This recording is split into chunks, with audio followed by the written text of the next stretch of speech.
la primera carta a los Corintios. Estamos estudiando esta carta maravillosa a los Corintios, y hasta ahora, a través de 5 o 6 predicaciones, hemos predicado la salutación y los agradecimientos que Pablo ha hecho a la carta a los Corintios, y los agradecimientos que Pablo ha hecho al Señor por la gracia que ha derramado sobre estos hermanos corintios. Quiero que traigan a memoria la condición en la cual se encontraba la iglesia a los Corintios. ¿Recuerdan cuál es la condición? Es una iglesia con tremendos problemas. Hemos tratado de recordarlos una y otra vez, de tal manera que alguien describió a los corintios que más que cristianos parecían paganos.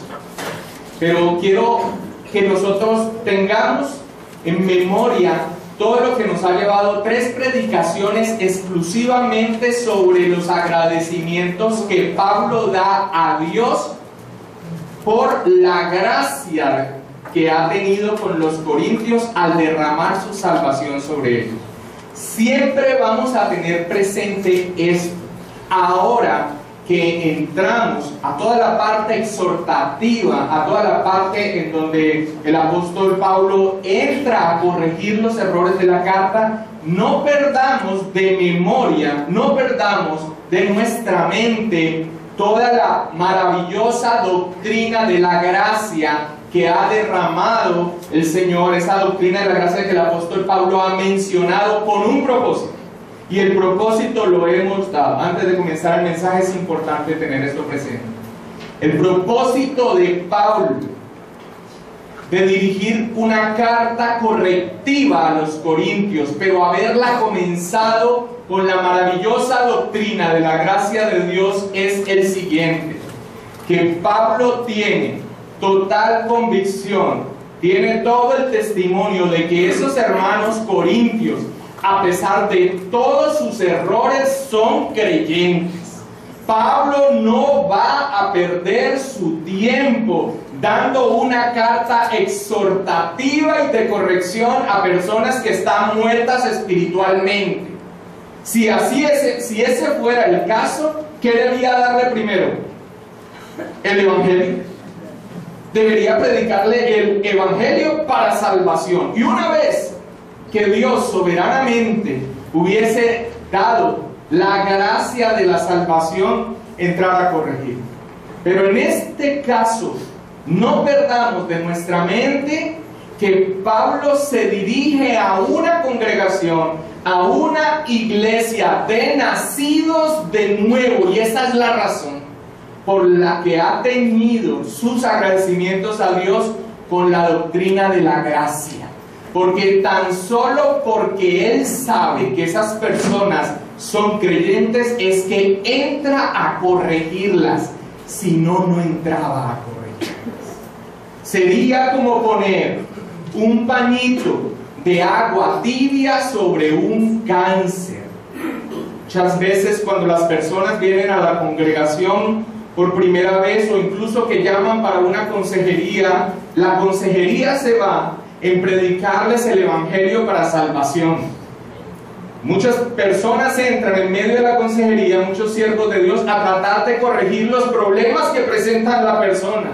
Pero si esa persona no ha nacido de nuevo, usted va a tratar de poner corrección, a tratar de poner corrección sobre las circunstancias de vida, y resulta que esa persona no ha nacido de nuevo.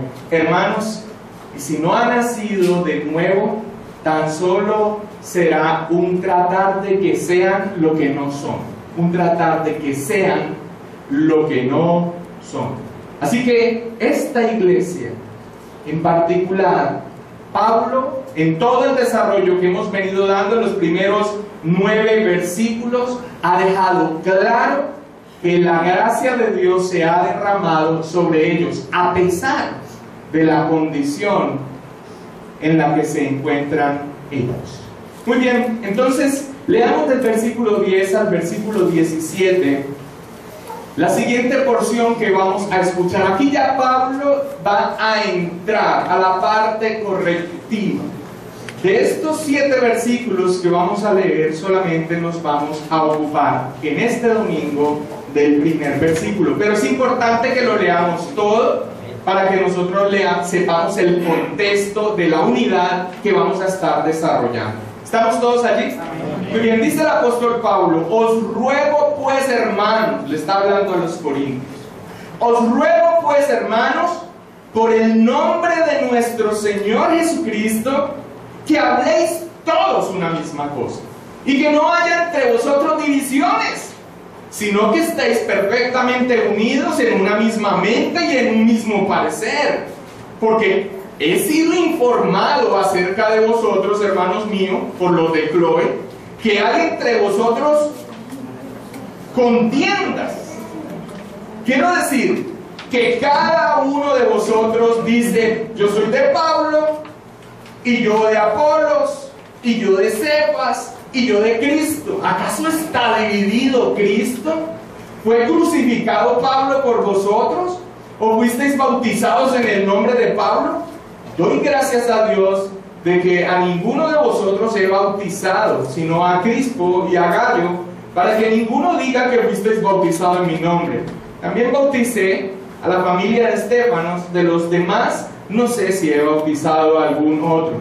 Pues no me envió Cristo a bautizar, sino a predicar el Evangelio, no con sabiduría de palabras, para que no se haga vana la cruz de Cristo. Este es el tema, este es el párrafo, esta es la unidad de pensamiento que vamos a predicar durante las siguientes oportunidades que me corresponda a mí dar la palabra. Pero hoy nos vamos a dedicar tan solo al versículo 10. Hermanos, si hay algo que distingue la naturaleza caída del ser humano, es el egoísmo. El hombre quiere, desde la cuna hasta la tumba, ser, tener y hacer tan solo lo que él quiere. Es normal para el hombre natural pensar que su existencia gira tan solo alrededor de sí mismo. Alguien escribió sabiamente al respecto: en el centro del pecado se encuentra el yo en su trono. En el centro del pecado se encuentra el yo en su trono.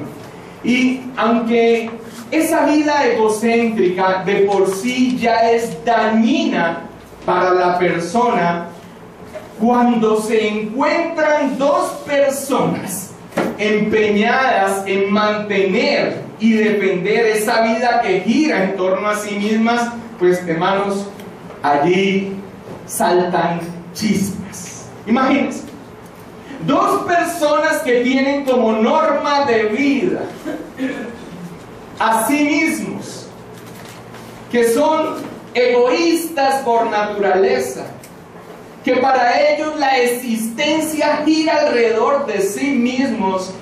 Hermanos, cuando estas dos personas se encuentran, básicamente es la fórmula perfecta para el conflicto. Cuando nosotros extendemos esa actitud de vida egocéntrica a una comunidad, hermanos, tarde o temprano los intereses, las prioridades, incluso hasta las preferencias van a entrar en conflicto, y allí toda posibilidad de armonía y de unidad va a quedar resquebrajada. Ahora, esto se da en cualquier comunidad. Esto se da en medio de cualquier asociación humana.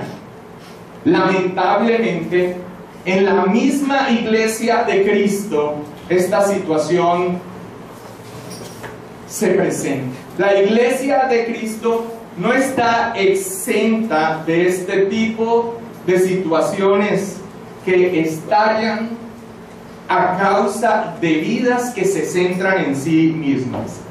Santiago, cuando escribe su carta pastoral, el anciano Mario está predicando en detalle esa carta los días miércoles que le corresponde.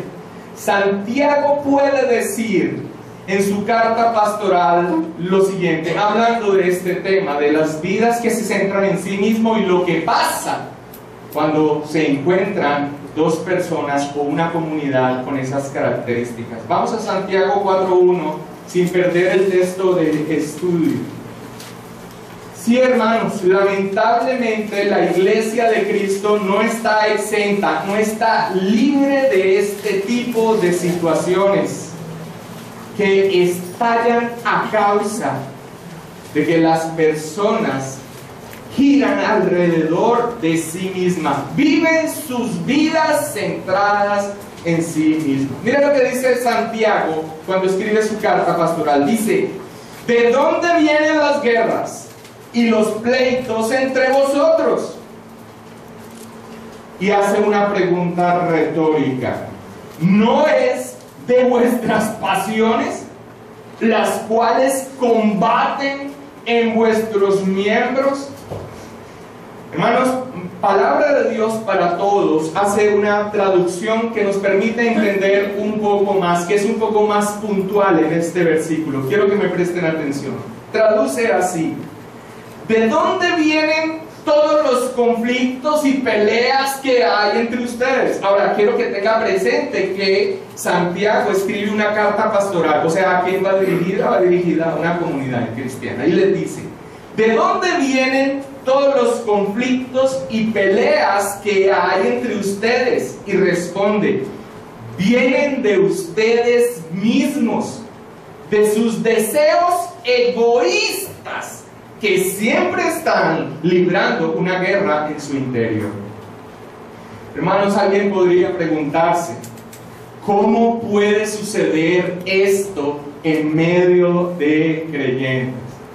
Hermanos, los creyentes son personas que son justificadas mediante la fe en Cristo Jesús. Los creyentes son personas que efectivamente han nacido de nuevo y han pasado de muerte a vida. Los creyentes, según la palabra del Señor, son salvos por la gracia de Dios. Hermanos, pero los creyentes siguen siendo personas que aún deben hacer frente a la influencia de la antigua naturaleza pecaminosa, que es en extremo centrada en sí misma. En gran parte, ese tipo de vida es la esencia del pecado. Y por eso se presentan estas cosas. Muchas veces hay una confusión entre lo que es la justificación y entre lo que es el proceso de santificación que todo creyente debe vivir. Hace poco escuché de una comunidad que decía: miren, básicamente ya no debe haber lucha contra el pecado. Ya no debe haber lucha contra el pecado. Ya no hay pecado en nuestra vida. Y cuando entraba a esta persona, un pastor, entraba a preguntarle, él decía: no, es que ya no tenemos nosotros ninguna culpa. Dios no ejerce, Dios no echa ninguna culpa sobre nuestras vidas. ¿Qué es esto? Justificación. O sea, ninguna condenación hay en Cristo Jesús para los que están en Cristo Jesús. Somos perdonados, somos justificados, pero confunden la justificación, o sea, que cuando el Señor te mira a ti, mira a su Hijo y dice: este es inocente. Eso es lo que somos nosotros como creyentes, justificados. La pena por el pecado ha sido quitada de nuestras vidas. Cristo Jesús la ha cargado en la cruz, en el madero, y la justicia de Cristo ha sido imputada a nosotros. Delante del Padre nos ve sin pecado.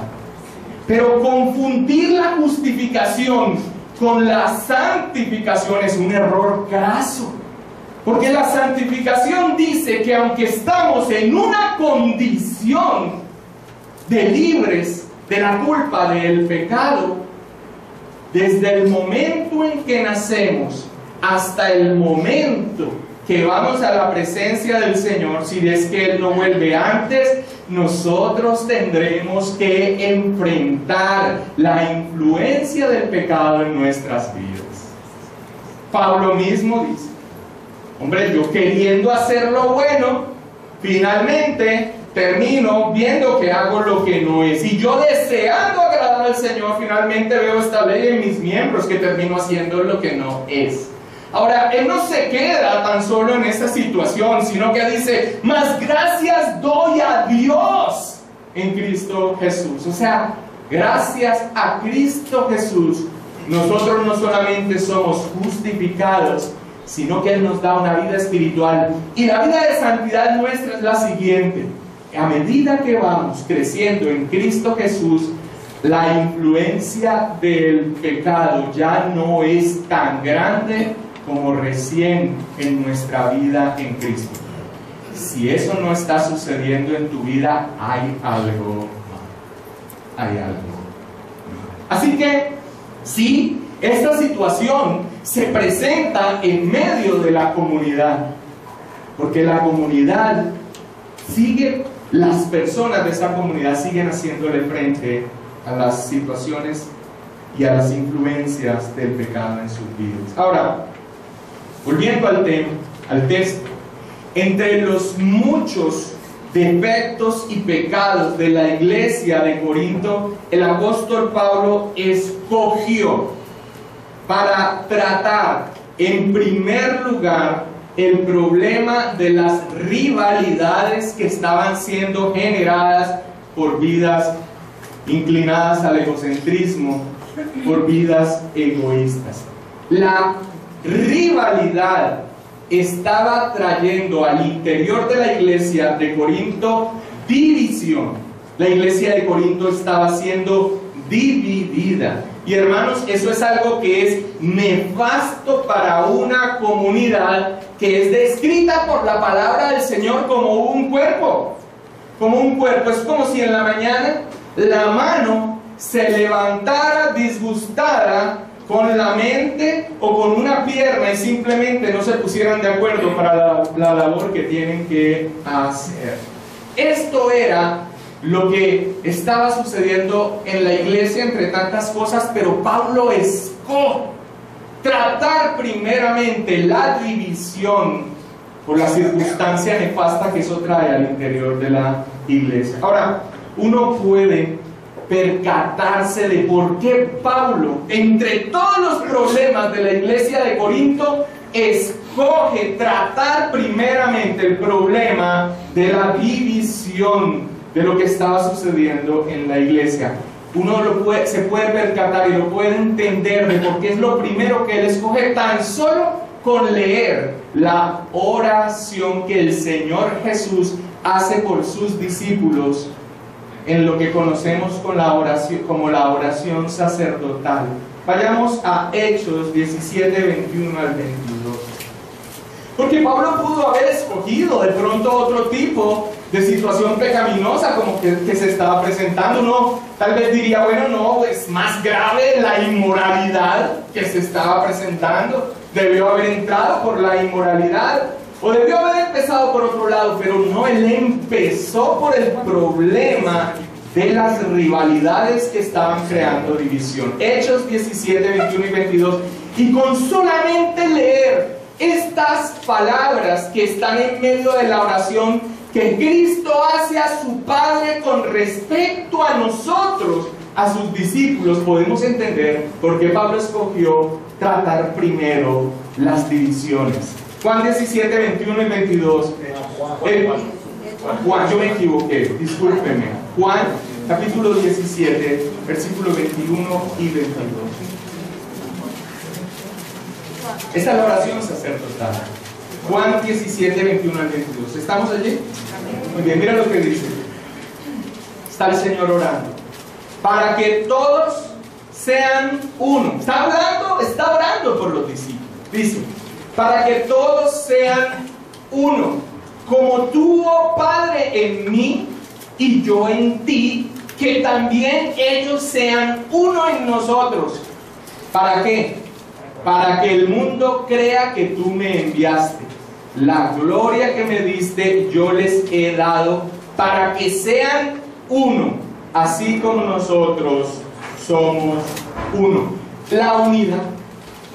Uno logra ver en las palabras, en esta oración, la unidad.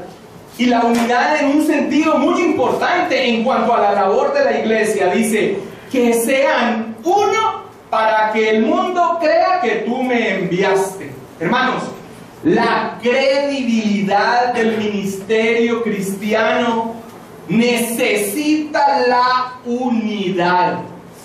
Una iglesia con pleitos al interior y rivalidades y facciones, así traigan y prediquen la verdad pura, no va a ser recibida, por quienes están allí afuera. La primera necesidad de la iglesia corintia era la unidad. Muchos problemas tenían, pero era necesario tratar el problema de las divisiones, porque las divisiones estaban entorpeciendo su tarea al interior de la iglesia, pero también estaban entorpeciendo su tarea al exterior de la iglesia. Pablo, en este texto que leímos al principio, del 10 al 17, toca 4 aspectos con respecto a la unidad que debía ser restaurada en la iglesia de Corinto. Hoy solamente vamos a ver uno de esos 4 aspectos sobre la unidad que se necesitaba restaurar en la iglesia de los Corintios. Este primer aspecto, el único que vamos a ver hoy, le he puesto por nombre la unidad doctrinal. La unidad doctrinal. Vayamos al versículo 10, por favor. Son 4 aspectos, pero hoy vamos a ver uno solo. ¿Cuál aspecto vamos a ver? La unidad doctrinal. Pablo entra a tocar la necesidad de la unidad, pero inicialmente pone lo principal, la unidad doctrinal. Versículo 10 dice: os ruego pues, hermanos, por el nombre de nuestro Señor Jesucristo, que habléis todos una misma cosa, y que no haya entre vosotros divisiones, sino que estéis perfectamente unidos en una misma mente y en un mismo parecer. Lo primero que debemos ver con respecto a esta porción de la Escritura es que el énfasis de este pasaje escrito a una iglesia local es que está haciendo una referencia a la unidad de esa asamblea local de creyentes. ¿Por qué? Porque nosotros podemos hablar de la unidad de la iglesia en otros aspectos. Nosotros podemos hablar que la iglesia es universal, o sea que hay una unidad espiritual de todos los creyentes en todos los tiempos y en todo lugar. Allí hay una unidad. La iglesia es una sola. La iglesia es una sola. La iglesia romana, y por eso nosotros nos expresamos acerca de ella como iglesia romana, porque abusivamente se ha tomado el término católica. Católica significa universal, y eso no le corresponde a ellos.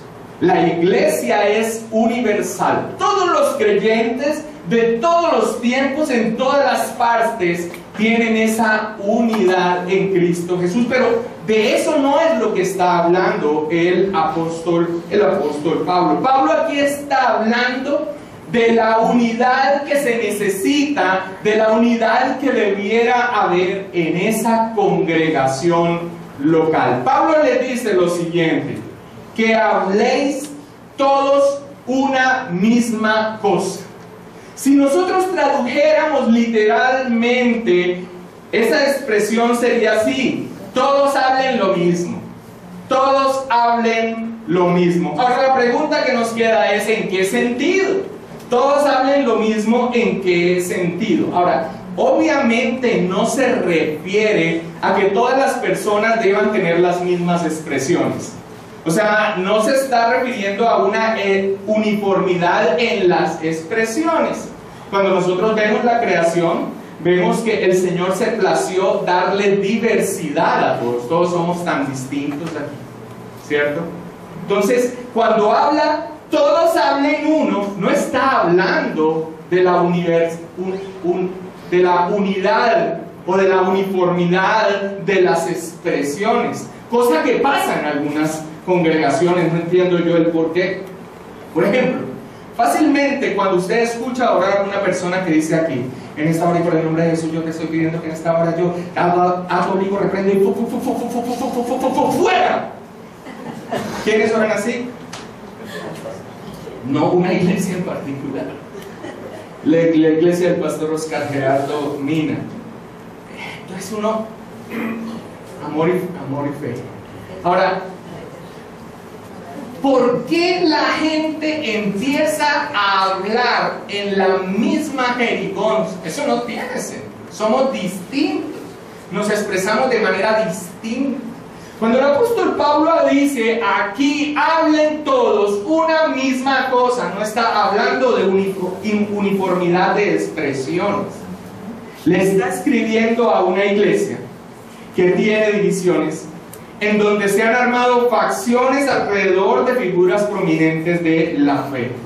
Hablar una misma cosa es tener uniformidad en el contenido del mensaje. A eso es a lo que está haciendo referencia.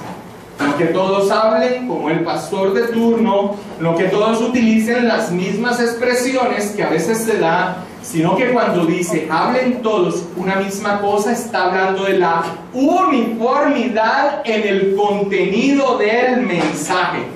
Iglesia, no hay cosa que cause más separación en una comunidad que convicciones que se oponen frente a lo fundamental, a cualquier nivel. En una reunión de padres de familia, en una reunión de la asociación, en la unidad donde usted reside, en una reunión de profesores. Si todos tienen convicciones distintas, opuestas frente a lo fundamental, eso es una circunstancia allí bien difícil.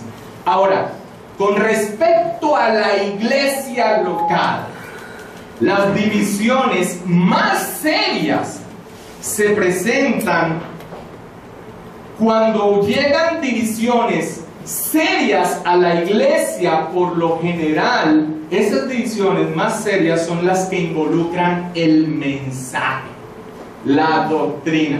Las iglesias hoy en día se dividen y se separan por egos. Este líder cogió mucha fuerza y se fue porque no le gustó esto o lo otro. Pero las divisiones más fuertes, las separaciones más fuertes que se pueden dar al interior de una iglesia es cuando hay diferentes posiciones frente al mensaje, frente a la doctrina. Vayamos a Romanos capítulo 16, versículo 17. Romanos capítulo 16, versículo 17. ¿Estamos allí? Amén. Mira lo que dice el apóstol Pablo. Romanos 16, 17 dice: mas os ruego, hermanos, que os fijéis en los que causan divisiones y tropiezos en contra de la doctrina que vosotros habéis aprendido, y que os apartéis de ellos. Que os fijéis en los que causan divisiones y tropiezos en contra de la doctrina que vosotros habéis aprendido, y que os apartéis de ellos. Ahora, claramente Pablo aquí en Romanos 16, 17 está hablando de falsos hermanos que se habían infiltrado en la iglesia y que habían infiltrado doctrinas que eran distintas a la doctrina apostólica que los apóstoles habían dado. Pero hermanos, el efecto es el mismo con creyentes sinceros que tienen divergencia con las convicciones de fe que se tienen en una iglesia local. No hay nada que genere más división al interior de una iglesia local que diferencia, divergencia y oposición, diferentes posturas en lo que tiene que ver con la doctrina. Para que una iglesia local sea espiritualmente saludable, armoniosa y eficaz, debe haber sobre todo, unidad doctrinal. La enseñanza de la iglesia, la enseñanza de una iglesia local no puede ser como una mesa de platos variados donde cada persona elige lo que desea. Y voy a hacer un paréntesis aquí. Nosotros creemos firmemente en la armonía y no contradicción de la palabra de Dios. ¿Por qué? Porque proceden de una misma fuente. ¿Cuál es esa fuente? Dios. Y en Dios no hay contradicción. Así que nosotros creemos que la Escritura no se contradice a sí misma, sino que es armoniosa. Sin embargo, hermanos, nosotros no vamos a tapar el sol con un dedo, desconociendo que al día de hoy no hay unidad, no hay consenso al interior de la cristiandad. No estoy hablando de la iglesia local, de la cristiandad. No hay consenso con respecto a algunas doctrinas menores y en algunos casos con algunas doctrinas fundamentales. Ahora, la doctrina de la claridad de las Escrituras nos deja claro que el problema no es de la Biblia. La Biblia es clara, la Biblia no se contradice porque viene de Dios y en Dios no hay contradicción. El problema es de las personas. Ahora, cierro ese paréntesis. Ahora, imagínate que al interior de la iglesia local no haya unidad doctrinal, sino que un pastor piense con respecto a la salvación este punto y el otro pastor piense que no, que la salvación es de esta otra manera, y de pronto unos hermanos más allá que cumplen la labor de maestros digan no, yo no estoy de acuerdo con ninguno de los dos, a mí me parece que la posición es esta otra. No hay cosa más demoledora para una iglesia que cada miembro promulgue puntos de vista doctrinales distintos entre sí, o que la congregación esté dividida por facciones, cada uno con sus propios puntos de vista doctrinales. Entonces, una iglesia local en donde unos tienen un punto de vista reformado, pero hay otro grupo que está más afiliado con el punto de vista arminiano, pero hay otro punto de vista que tiene, no, nosotros somos más wesleyanos en otro lado. Eso sería impensable, hermanos. Es el punto de vista doctrinal lo que finalmente une a una iglesia. Muchos de ustedes están aquí no porque la iglesia sea muy linda, no porque les cae muy en gracia el pastor y esa barba hermosa que tienen, ¿no? Ustedes están aquí y muchos de ustedes han llegado después de haber hecho una investigación acerca de un lugar en donde se predique una fe bíblica más conocida como reformada, y por eso están. Pero imagínate que en una iglesia local no haya unidad doctrinal. Mire, yo he escuchado a personas decir cosas como esta: yo estoy en esa iglesia porque me gustan mucho las actividades y también me gusta mucho la alabanza. Yo me gozo mucho en la alabanza, aunque no estoy muy de acuerdo con la doctrina que predica el pastor.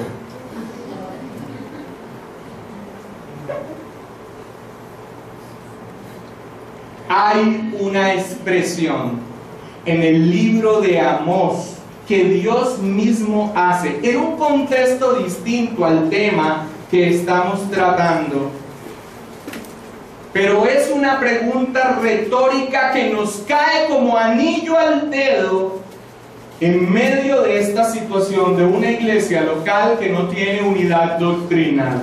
Lo encontramos en Amós 3:3. Ahora, solamente la expresión, si usted no llega allá, la voy a leer. Esta es la expresión. Y respondámosla. Las preguntas retóricas ya se sabe cuál es la respuesta. Sirven es para apuntalar un punto específico.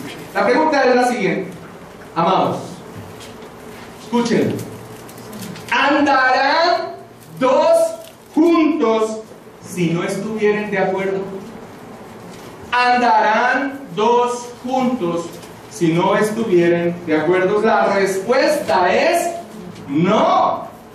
No hay manera de que una iglesia local sea espiritualmente saludable, armoniosa y eficaz en su tarea si no hay unidad doctrinal. Ahora, hermanos, el llamado que hace el apóstol Pablo cuando dice que hablen todos una misma cosa, hablando de la unidad en cuanto al mensaje, el llamado que hace el apóstol Pablo a que estén en esa unidad no es sobre la base de cualquier cosa. Que hablen un mismo mensaje en cuanto a qué. ¿Cuál es su base? ¿En cuanto a qué? A la palabra de Dios. Es la palabra de Dios. Y en este caso, para los corintios, la enseñanza apostólica que él mismo da, es sobre esa base que ellos deben hablar la misma cosa. Vayamos a Hechos capítulo 2, el versículo 42.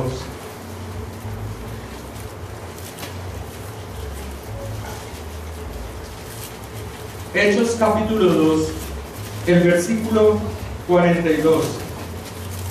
Los corintios simplemente no debían hablar cosas diferentes sobre cualquier base, era la escritura. Hechos 2:42 dice así en cuanto a esa iglesia primitiva. ¿Y perseveraban en qué? En la doctrina de los apóstoles, en la comunión unos con otros, en el partimiento del pan y en las oraciones. O sea, ellos perseveraban en las enseñanzas que los apóstoles habían dado de manera autoritativa. El llamado a la unidad doctrinal es sobre la base de la bendita palabra de Dios. Ahora, en el día de hoy, ese llamado a la unidad doctrinal en la iglesia local sigue siendo el mismo. Que haya una unidad doctrinal teniendo como base la bendita palabra de Dios. Pero como ya lo mencionamos tiempo atrás en otra serie de predicaciones, hoy en día los más diversos grupos afirman tener como base de fe la Biblia. Los testigos de Jehová dicen sí, nosotros creemos en la Biblia. Los adventistas dicen sí, nosotros creemos en la Biblia. Hasta los mormones dicen sí, nosotros creemos en la Biblia. Es más, grupos evangélicos al día de hoy, como los carismáticos y los pentecostales, también dicen, por supuesto, el fundamento de fe nuestro es la Biblia. Así que no es solamente decir que la unidad doctrinal es sobre la Biblia, sino que hay que dar claridad acerca de lo que creemos en la Biblia. De allí, hermanos, que las iglesias históricas, que son confesionales, o sea, que se adhieren a una confesión de fe histórica, dan claridad a los miembros y a quienes aspiran a añadirse a la membresía de la iglesia sobre qué es lo que nosotros creemos. Hay una confesión de fe, no está por encima de la Biblia, refleja todo lo que creemos de la Biblia, pero lo refleja con claridad. Precisamente en pro de ¿qué? En pro de mantener la enorme bendición de tener una unidad doctrinal. ¿Para qué? Para que al interior de la iglesia local todos hablemos una misma cosa. En nuestro caso, es la Confesión de Fe Bautista de Londres de 1689. Y miren la importancia de la unidad doctrinal al interior de la iglesia local. Meses atrás llegó una familia a la que obviamente recibimos como a toda persona que llega aquí, con amor, con respeto, se les recibió cariñosamente. Y con el paso de las semanas, este varón, el varón de la familia, empezó a conocer, obviamente por la predicación y por los énfasis que hacíamos en la doctrina de fe, en la confesión de fe que teníamos, empezó a darse cuenta cuáles eran nuestras convicciones doctrinales, la de esta iglesia local. Pero él llegó sinceramente a un punto, dijo: no las comparto. Y en una reunión, una última reunión que nosotros tuvimos, él me insinuó que debería yo reconsiderar la doctrina de la soberanía de Dios en cuanto a la elección. Que yo debería reconsiderar la doctrina de Dios en cuanto a la elección, o sea, la predestinación, que él no compartía, para que él pudiera considerar ser parte de esta congregación que le gustaba mucho. Ahora le respondí, como bien se expresa nuestro hermano el pastor Julio César Benítez: le queremos mucho, le respetamos mucho, pero simplemente usted no puede ser miembro de esta congregación. Me llama, nos saludamos, pero esa es la verdad. La gran bendición de poder tener claro qué es lo que creemos se llama unidad doctrinal. Una unidad doctrinal. Hay alguien que viene y dice: pastor, sobre la cuestión de la elección o la predestinación, o sobre la situación en cuanto a que tiene que ver de cuál es la condición de todo ser humano, cierto que si realmente está en depravación total o no, pues mire pastor, yo no estoy muy de acuerdo. Se abren las escrituras, se muestran las escrituras, se le da un argumento. Si la persona no es convencida por el argumento bíblico porque mantiene su posición, esa es su convicción, hermano, básicamente esa persona no puede hacer parte de esta comunidad. Porque usted se imagina a alguien allí sentado en el momento en que todos los énfasis que nosotros hacemos sobre la soberanía de Dios empiece a machacar la conciencia de esa persona, que para él sobre todo está el ser humano en el centro del universo. Eso va a crear una situación difícil. Y si la persona no es prudente y empieza a compartir sus convicciones de fe en medio de la congregación, eso es un lío, y eso son cosas que pasan continuamente. Miren esta situación. Alguien que estaba en una iglesia bautista pero con convicciones arminianas se le acercó al pastor y le habló sobre las doctrinas de la gracia, y el pastor sacó los estatutos de la iglesia y le dijo: mira, aquí está consignado, nuestra posición teológica es arminiana. O sea, ¿cuál es el camino que le queda a él? Irse. Si trató de mostrarle, pero el pastor le muestra que la congregación ya tiene una posición doctrinal tomada. Básicamente, me gusta mucho la alabanza, me gustan mucho las actividades, pero no estoy de acuerdo con la predicación. Eso no tiene sentido.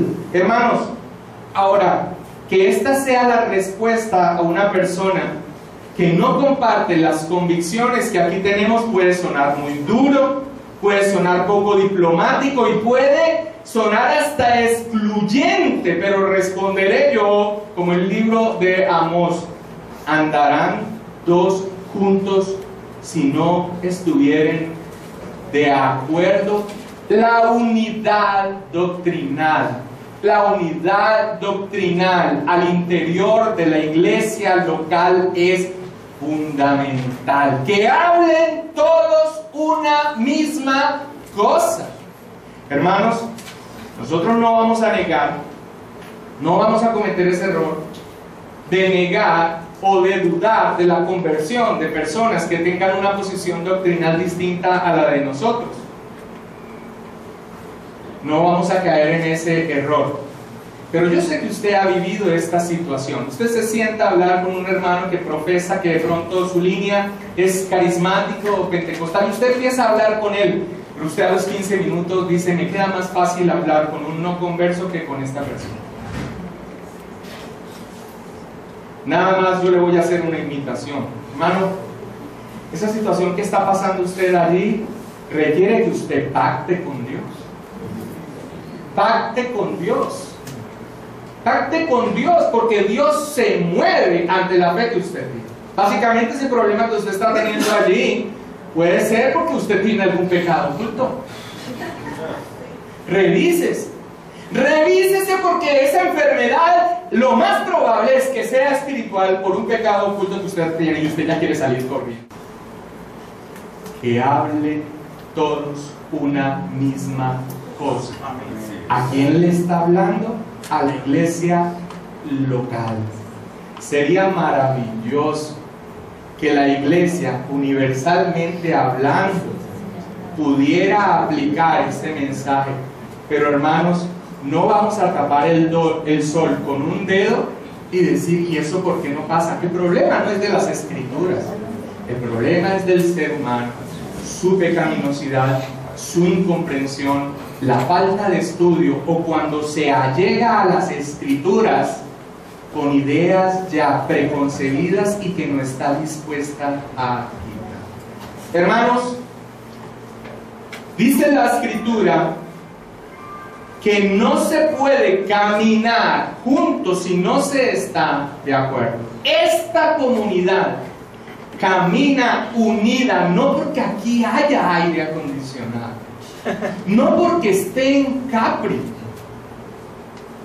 Sé que puede ser atrayente la hermosa barba del pastor. Caminamos juntos porque tenemos una unidad doctrinal. Ahora, ¿qué pasa con las personas que apenas están llegando y no saben cuáles son las convicciones? ¿Ok? Nuestro trabajo es darle a entender a la persona, enseñarle cuáles son las posiciones que tenemos. Trabajo que se hace en cada prédica, y a cualquier persona que sube a la escuela dominical se dará cuenta cuáles son las convicciones que estamos enseñando. Estamos dando ahorita, ¿qué? La confesión de fe, a la cual nos adherimos.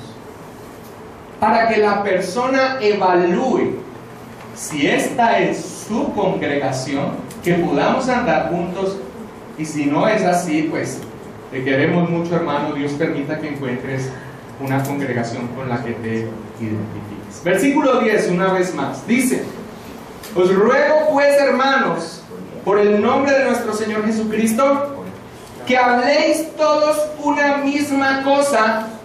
¿Y qué más dice? Y que no haya entre vosotros divisiones. Ese es el punto que quiero que revisemos. Que no haya entre vosotros divisiones. Ahora, la palabra que nosotros traducimos como divisiones es el término griego chismata, del que proviene la palabra cisma. No viene de chismoso. No viene de chismoso. Viene en el término físico, significa romper o rasgar. Metafóricamente significa tener opiniones diferentes o diversidad de criterios. Ahora, escuchen bien esto. En los asuntos que las escrituras no son explícitas, hay lugar para las diferencias de opinión. No en la unidad doctrinal de la que ya hablamos. Pero si hay algo en que la Biblia no enseña específicamente, o que no ha dado detalles o que no ha legislado al respecto, pues seguro se tendrán diferencias de opiniones. Esto es respetable, pero la iglesia finalmente deberá tomar una decisión sobre el tema al respecto. Hay cosas que la Biblia simplemente no legisla. ¿A qué hora nos reunimos en el culto? A mí me gusta en la tarde, después del almuerzo, bien temprano, no tan temprano, en la nochecita. No lo legisla. Cualquiera de ellas no va a ir en contra de las Escrituras, ¿cierto? ¿Cuándo tomamos la cena? Todos los domingos, cada mes, cada 6 meses, cada año, como hacen algunas congregaciones. Eso no lo legisla la Escritura. Sin embargo, la iglesia finalmente deberá tomar una decisión al respecto. John MacArthur al respecto escribe lo siguiente: aunque algunas cosas no estén enseñadas específicamente en la Escritura, la iglesia debería ser de una misma opinión y sentir cuando los ancianos y pastores han llegado a un acuerdo acerca de ellas. Si no es así, habrá confusión en la iglesia local.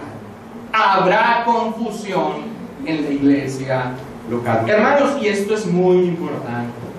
Esto es muy importante porque no solo se debe tener unidad doctrinal al interior de la iglesia, sino que una vez que el gobierno de la iglesia, que en este caso es un consejo de ancianos, ha tomado una dirección que tomar, las diferentes opiniones de las cuales nosotros somos libres e incluso puedes mantener, finalmente deben alinearse con la dirección que se dio.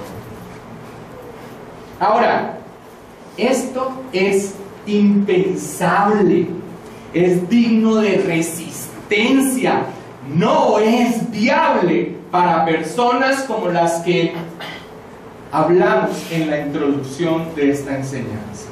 Personas cuyas vidas se distinguen por ser egocéntricas. Personas cuyas existencias giran alrededor de sí mismas.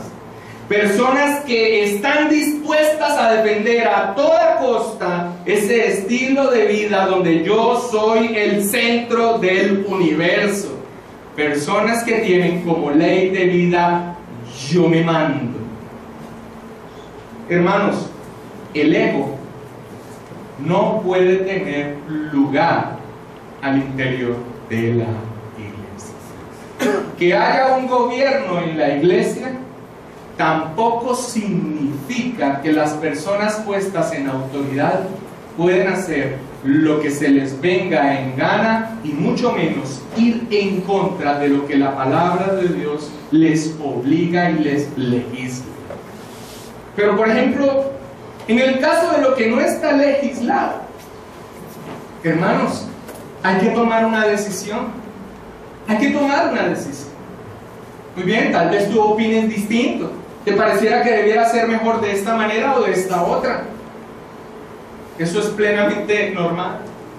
Pero una vez se da la dirección, hermanos, todos, como iglesia, como un cuerpo, nos alineamos hacia ese punto. Si no, la iglesia se convierte en un pulso de egos. A mí no me parece.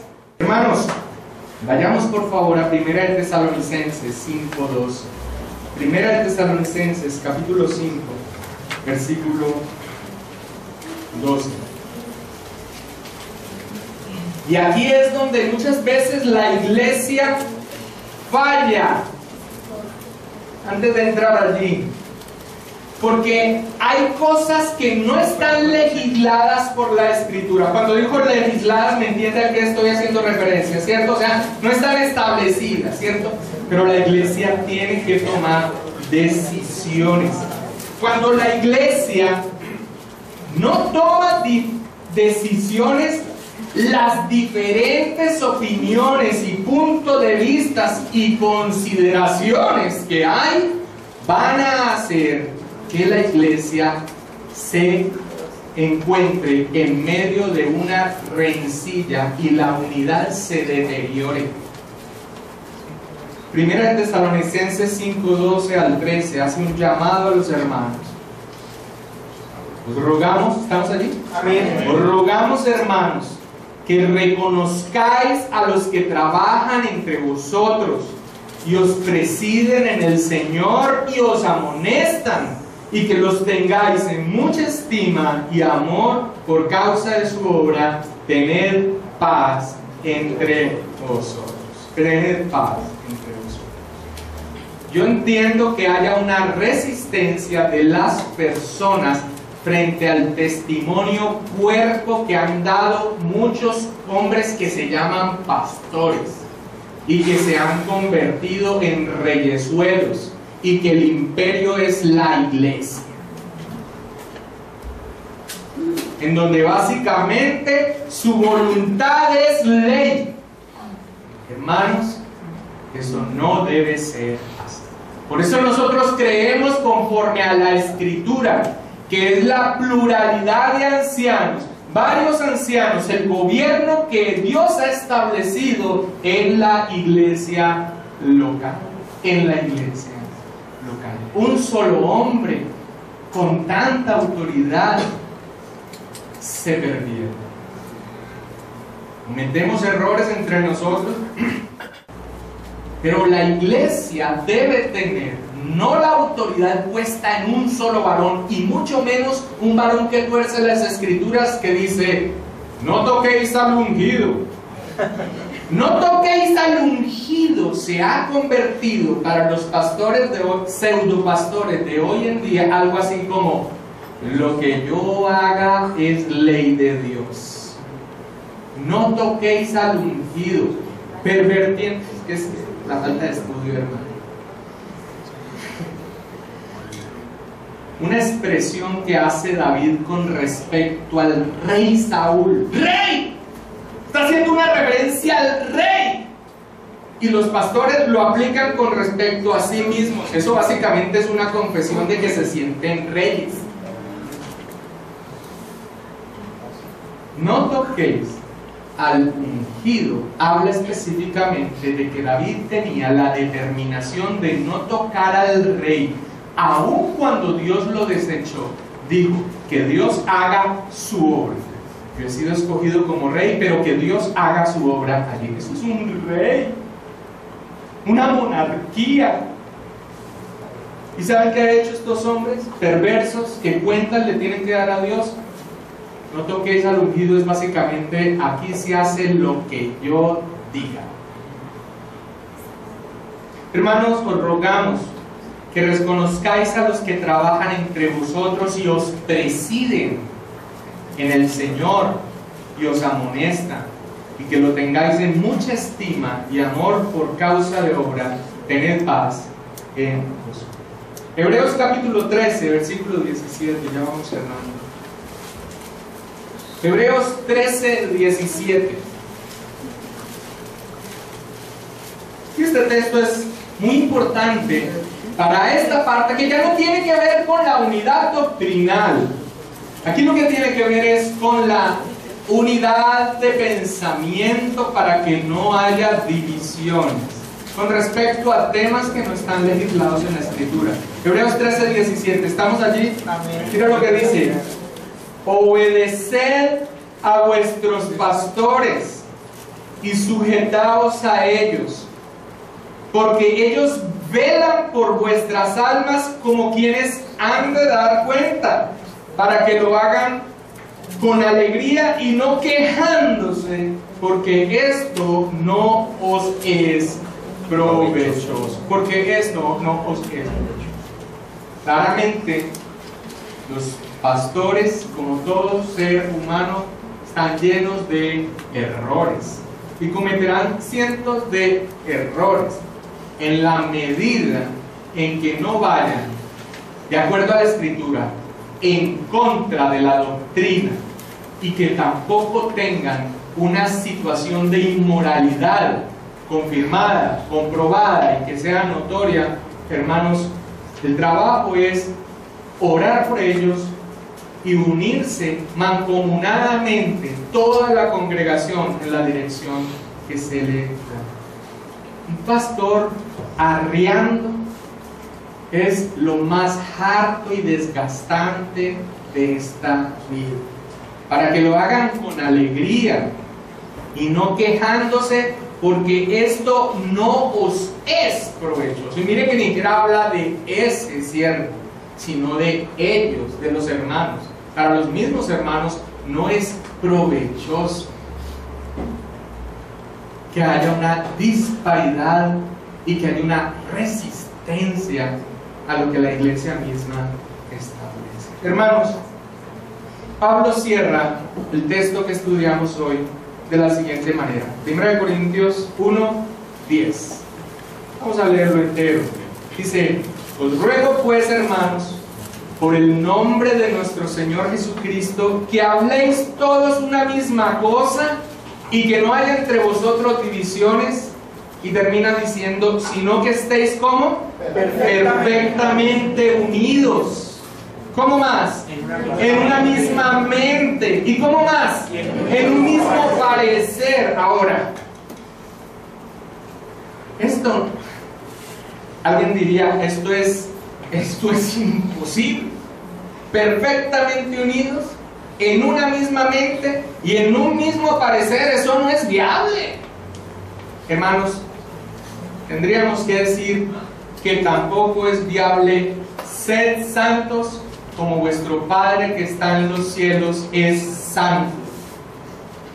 Tampoco sería viable, dirían algunos. Sin embargo, esa es la meta, y no bajamos los brazos en pos de nuestro camino de santificación.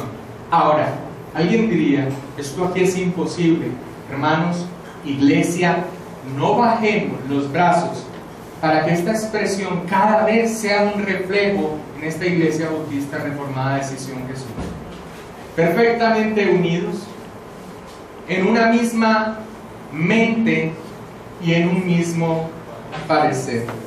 Esforzarse entonces para alcanzar el mutuo acuerdo. Esforzarse entonces para alcanzar el mutuo entendimiento. En la medida en que caminemos en eso, hermanos, la unidad en la iglesia nos permitirá tener armonía en la medida de lo posible, ser eficaces para con los de afuera y dar testimonio de Cristo en nuestra vida. Quiero que cerremos con Filipenses 2:4. Filipenses 2:4, y veamos que esta no es una idea aislada del apóstol Pablo, una idea aislada del apóstol. Este es el llamado para la iglesia. Filipenses 2:4. ¿Estamos allí? Amén. Dice: completad mi gozo sintiendo lo mismo, teniendo el mismo amor, unánimes, sintiendo una misma cosa. Nada hagáis por contienda o por vanagloria, antes bien con humildad, estimando cada uno a los demás como superiores a él mismo, no mirando cada uno por lo suyo propio, sino cada cual también por lo de los otros. Primer aspecto del primer tema y vital de corrección a la iglesia a los Corintios de la unidad doctrinal. Y donde no haya legislado a algo, la unidad, una vez que se tome una decisión por el gobierno de la iglesia.